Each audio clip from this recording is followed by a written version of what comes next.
नमस्कार, मैं ताजा पॉइंट न्यूज चैनल से आपका शुभ दिन। बहुत कम समय में पूरे देश की खबरों पर नजर डालते हैं, जिन्हें गोदी झूठी बिकी हुई मीडिया आपसे हमेशा छुपाती है।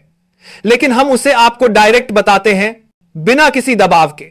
लेकिन बहुत से भाई ऐसे हैं जो फिर भी लाइक सब्सक्राइब नहीं करते और ना यही बताते हैं कि कहां से हमारी वीडियो को देख रहे हैं। चलो, बहरहाल आपकी मर्जी। आज की पहली सबसे बड़ी खबर। दोस्तों, राहुल गांधी भरी संसद में नरेंद्र मोदी पर ऊंचे आवाज में कहते हैं कि नरेंद्र मोदी हिंदू समाज हो ही नहीं सकते, क्योंकि यह सिर्फ जुमलेबाजी करना जानते हैं। चुनाव के दौरान हिंदू और मुस्लिम करना जानते हैं। हिंदुओं और मुसलमानों के बीच नफरत फैलाते हैं, तब जाकर देश में अपनी सरकार बनाते हैं। कहीं ना कहीं यह हिंदू मुस्लिम करना बीजेपी की पुरानी रणनीति है, जिसका खुलासा राहुल गांधी ने संसद में किया। हिंदू डर नहीं फैला सकता, हिंदू हिंसा नहीं फैला सकता, हिंदू नफरत नहीं फैला सकता।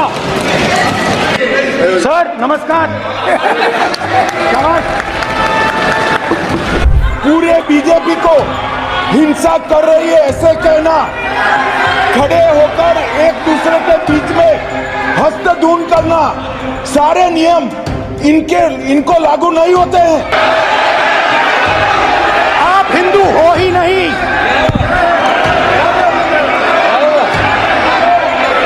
पूरे हिंदू समाज को हिंसक कहना ये गंभीर विषय है। नहीं, नरेंद्र मोदी जी पूरा हिंदू समाज नहीं है, बीजेपी पूरा हिंदू समाज नहीं है, आरएसएस पूरा हिंदू समाज नहीं है। हिंदू धर्म में साफ लिखा है, सत्य के साथ खड़ा होना चाहिए, सत्य से पीछे नहीं हटना चाहिए, सत्य से नहीं डरना चाहिए। अहिंसा हमारा प्रतीक है। दोस्तों, राहुल गांधी ने संसद में जिस तरह से दहाड़ते हुए मोदी को कहा कि यह हिंदू हो ही नहीं सकते, कहीं ना कहीं राहुल गांधी के बात में सच्चाई झलकती है। राहुल गांधी ने कहा कि वह देश में शांति चाहते हैं, जबकि मोदी सरकार नफरत और हिंसा फैलाने का काम कर रही है। अगर कांग्रेस की सरकार बनती है तो देश में फिर से शांति का माहौल बनेगा और विकास होगा। आप इस बात से कितने सहमत हैं, कमेंट सेक्शन में जरूर बताइए। चलिए बढ़ते हैं अगली दूसरी सबसे बड़ी खबर पर। दोस्तों, संजय सिंह गुस्से में कहते हैं कि मोदी सरकार ने इंडियन आर्मी की नौकरी को अग्निवीर बनाकर सिर्फ 4 साल कर दिया। उन्होंने सवाल उठाया कि क्या देश में सैनिकों को देने के लिए तनख्वाह का पैसा खत्म हो गया है। तो वहीं संसद में संजय सिंह ने यह भी सवाल किया कि बीएसएफ, सीआईएसएफ और एसएससी जैसी नौकरियों में पेंशन क्यों बंद कर दी गई। क्या वाकई देश में पैसे की कमी हो गई है। संजय सिंह ने आरोप लगाया कि यह मोदी सरकार की सोची समझी साजिश है, जिसका सबसे ज्यादा नुकसान देश के युवाओं को हो रहा है। सुनिए क्या कुछ कहा। अपने दोस्तों के ऊपर लुटाने के लिए लाखों हजारों करोड़ रुपए है, लेकिन सेना के जवान को आपने अग्निवीर बना के 4 साल की योजना में उनको जवान बना दिया। उनके लिए तनख्वाह देने के लिए पैसा नहीं है आपके पास। बीएसएफ के जवान, सीआईएसएफ के जवान, पैरामिलिट्री फोर्सेस के जवान, उनको पेंशन देने के लिए पैसा नहीं है, शहीद का दर्जा देने के लिए पैसा नहीं है आपके पास। हमने अपने आप सीज फायर डिक्लेयर किया, इसमें किसी तीसरे देश का हस्तक्षेप नहीं है। आजादी के बाद से लेकर आज तक भारत का स्टैंड एक ही रहा है, हम पाकिस्तान के मामले में किसी भी तीसरे देश की मध्यस्थता नहीं मानते।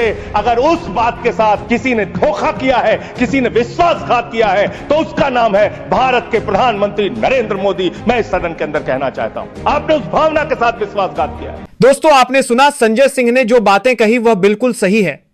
ऑपरेशन सिंदूर के दौरान किसी तीसरे देश ने सीजफायर नहीं करवाया था, जबकि नरेंद्र मोदी खुद ही असीम मुनीर के साथ बात करते हुए ऑपरेशन सिंदूर को सीज फायर करवाया। संजय सिंह कहते हैं कि अपने देश के साथ गद्दारी क्यों किया, पाकिस्तान को मुंहतोड़ जवाब देना चाहिए था। यह किस तरह का न्याय है, आप देश के साथ में गद्दारी क्यों कर रहे हैं।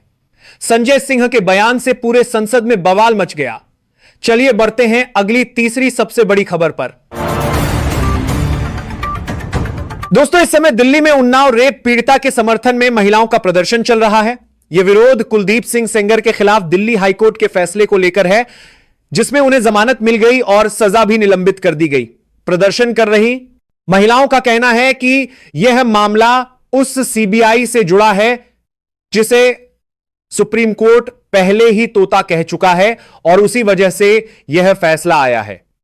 इसी के विरोध में महिलाएं धरने पर बैठी हैं। ये तस्वीरें संसद परिसर के बाहर की हैं। जब पुलिस, खासकर महिला पुलिस आज उन्हें हटाने आई तो प्रदर्शन कर रही महिलाओं ने कहा कि आप भी महिलाएं हैं, सिर्फ नौकरी के डर से सच के खिलाफ खड़ा होना ठीक नहीं है। इस दौरान योग्यता बयाना क्या कह रही हैं, पहले आप ये सुन लीजिए। बताइए, आप महिला नहीं है, आप उस बच्चे के साथ नहीं खड़ी रह सकती। आप बोल नहीं सकती है कि गलत हुआ है उस बच्चे के साथ। आप बोलिए, मैं महिला हूँ, मैं पुलिस में हूँ, पर मेरे को उस बच्ची की आवाज बनना। बोलिए ना, हिम्मत रखिए, नौकरी जाएगी ना, नहीं जाएगी आपकी नौकरी। हम जैसे लोग हैं पागल, जिन जो ये लोग सब काम धाम छोड़ के यहाँ पर आए, वो मेरी कोई रिश्तेदार है क्या? बताइए, हम सब खड़े हो सकते हैं, आप भी आवाज उठाइए ना। ये टाइम आ गया है, जिन राक्षसों को आप प्रोटेक्ट करते रहते हैं दिन रात, वो डिजर्व करते हैं प्रोटेक्ट होना। देखिए, बजाइए सीटी, हम क्रिमिनल हैं इसीलिए सीटी बजाया जा रहा है। आवाज दबाने के लिए आवाज दबा रहे हैं ताकि बोलते जा रही है। दोस्तों, साफ साफ योगिता बयाना ने यह कहा कि नौकरी करने का मतलब क्या होता है। नौकर और नौकर कभी भी मालिक का विरोध नहीं कर सकता। इसलिए हमारे बुजुर्ग बोलते थे, उत्तम खेती मध्य व्यापार नीच नौकरी। चलिए बढ़ते हैं अगली सबसे बड़ी खबर पर। इस बीच दोस्तों, अंकिता भंडारी केस में दुष्यंत गौतम आपको याद ही होंगे, जिनका नाम इस मामले में सीधे तौर पर सामने आ रहा है। इस केस से जुड़ी कई ऑडियो रिकॉर्डिंग पहले ही वायरल हो चुकी हैं। इसके बाद दुष्यंत गौतम ने कई यूट्यूबर्स, पत्रकारों और सोशल मीडिया इन्फ्लुएंसर्स को नोटिस भेजकर कंटेंट हटाने की धमकी दी थी। उसमें से एक महिला इन्फ्लुएंसर ने धज्जियां उड़ा दी भारतीय जनता पार्टी की। क्या कुछ कहा है, सुनिए। थू है तुम्हारी सरकार पर, थू है, सालों महिलाओं पे जोर दिखाओगे। दोस्तों, आपने ये देखा, ये लिस्ट जारी हुई है जिसमें 4 नंबर पे मेरा नाम भी इन लोगों ने डाला है। ये नेशनल लेवल की न्यूज अब बन गई है। जितने भी न्यूज चैनल है, सिर्फ एक महिला इन लोगों ने टारगेट किया है, वो है मैं। हाँ, शर्म नहीं आई? एक महिला को इन लोगों ने टारगेट करके रखा हुआ है, मुझे। दोस्तों, मैं कसम खाती हूं भगवती माता की, मैं पीछे नहीं हटूंगी जब तक इस बच्ची को न्याय नहीं मिल जाता। चाहे मुझे किसी से भी भिड़ना पड़े, चाहे किसी से भी लड़ना पड़े। ये क्या सोचते हैं, इस तरीके की नोटिस देके, इस तरीके से नोटिस मेरे घर पे भिजवा के, मेरे नाम पे FIR करके मुझे दबाने की कोशिश करेंगे। इतने बुरे दिन आ गए तुम लोगों के। एक 5 फीट की लड़की तुमसे झेली नहीं जा रही है, नोटिस भिजवाओगे मेरे ऊपर। हाँ, मैंने कोई किसी का मर्डर नहीं किया, मैंने कोई रेप नहीं किया है। जो इसने रेप किया है, जिसने मर्डर किया है, हिम्मत है तो पहले उसको अंडर डालो, ठीक है? वहां तुम्हारी कुछ बस की नहीं चल रही है। और एक 5 फुट की लड़की जो सही के लिए बोल रही है, तुम उस पे लिस्ट पे नाम डलवा रहे हो, उसको FIR करने के पीछे पड़े हो। क्या है तुम्हारी दादागिरी? हाँ, ये गुंडागर्दी है, ये गुंडागर्दी है, क्योंकि तुम सत्ता में है, तुम पावर में हो, तुम कुछ भी करोगे।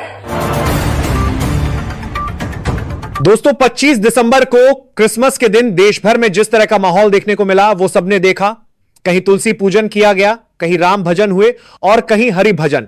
इसी को लेकर कई सवाल खड़े हुए। सबसे बड़ा सवाल यह था कि 25 दिसंबर को तुलसी पूजन करना क्या सही है? क्या इसका शास्त्रों में कोई आधार है? क्या यह धार्मिक मान्यताओं के अनुसार ठीक माना जाता है या नहीं? यही सवाल शंकराचार्य अभिमुक्तेश्वरानंद जी से पूछा गया। इस पर उन्होंने जो जवाब दिया वो जानना बहुत जरूरी है, सुनिए जरा। 25 दिसंबर को जहां एक तरफ एक वर्ग तुलसी पूजन मनाता है, वहीं क्रिसमस मनाने की तैयारी, इसको लेकर आप क्या कहेंगे? नहीं, हम बुद्धि का दिवालियापन मानते हैं इसको। आप बताइए किस शास्त्र में 25 दिसंबर लिखा हुआ है? 25 दिसंबर नाम की जो बात है ये किस शास्त्र में है? हिंदू शास्त्रों में दिसंबर, जनवरी, फरवरी है ही नहीं है। तो हिंदू क्यों नहीं फिर अपनी जेठ बैठाख और माघ फाल्गुन को क्यों नहीं मानता है? तो जब आप माघ फाल्गुन छोड़ दोगे, चैत्र वैशाख छोड़ दोगे और आप तुलसी पूजन करोगे, तुलसी पूजन की विधि कहाँ लिखी है कि 25 दिसंबर हो? तो आप जो है आधा तुलसी तो हिंदू पकड़ रहे हो और बाकी मूल जो है उसका जड़ 25 दिसंबर ही पकड़े हुए हो। तो जब तक तो 25 दिसंबर पकड़े हो तब तक इससे छूट तुमको मिलने वाली नहीं है। अगर तुमको ये सब छोड़ना है तो तुमको जनवरी फरवरी ही छोड़ देना पड़ेगा। माघ फाल्गुन चैत्र वैशाख ज्येष्ठ आषाढ़ लेके आना पड़ेगा। अगर वो ला सकते हो तो तुम्हारी संस्कृति कायम रहेगी, और नहीं तो ऊपर ऊपर संवारने से कुछ नहीं होगा।